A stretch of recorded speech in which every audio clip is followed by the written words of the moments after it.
عشان هم بتوع ايجيبت دول ما يعرفوش الاسكندرانيه على الجد وعلى المظبوط. هم اصلا بيستعاروا من اسياتهم، هم مش حاجه يعني هم.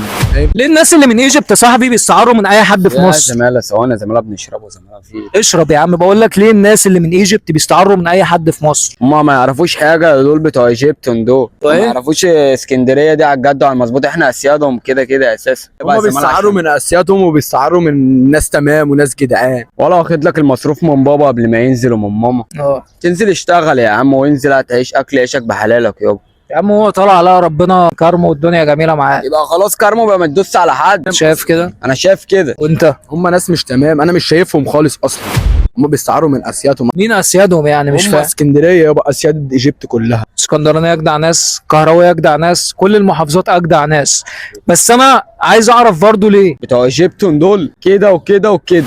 بس هو لخص لك الموضوع. تصور صاحبي سوشيال ميديا. هو ماشي، هو لخص لك الموضوع. هو دي اسال اي خلاص، حد هو لخص لك اسكندراني في الموضوع. الكلام ده، اسال اي حد في اسكندريه في الكلام ده، عارف الكلام ده كويس قوي. عارف بتوع ايجيبت دول كلهم كده. بص انا هقول لك كلمه واحده، انا مش مسؤول عن الكومنتات اللي الناس بتكتبها دلوقتي. يا عم هو الكومنتات كلهم اخواتنا كده كده. اللي هيقول كلمه وحشه برضو يعني ايه تحت رجلينا يعني. الكلام مفيش مش عاجبه يلبسه. مفيش اي موضوع مع الاسكندرانيه على دماغ اي حد، والكلام ده معروف كل في اي حته معروف. احنا برضك نقول لهم كلمه حلوه، فبرضك جماعه ايه زي اخواتنا الصغيرين، فنعلموهم الاداب بتاع الاسكندرانيه كلهم.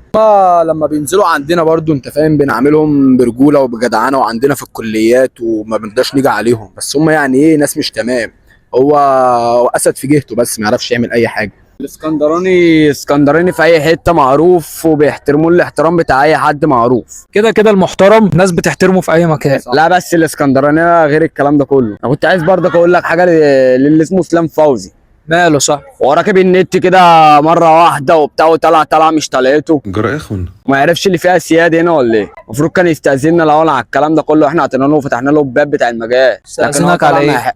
السوشيال ميديا اللي هو فيها دي. انت اللي ماسك السوشيال ميديا؟ لا انا ليا يا جماعه اخواتي ماسكين السوشيال ميديا كلها. نبطل بقى الكلام ده والله. ده بيقلل من قدراتنا العقليه والله العظيم. فهيستأذن مين برضه؟ يستأذن جماعه اخواتي، انا كنت اوصلهم بجماعه اخواتي يفتحوا له السكه من غير ما هو يخش يعمل الشياطين بتوعه دول. يعني انت كنت عايزه يستأذنك عشان يطلع على السوشيال ميديا؟ حق الله. تقول له ايه بقى على الحوار ده؟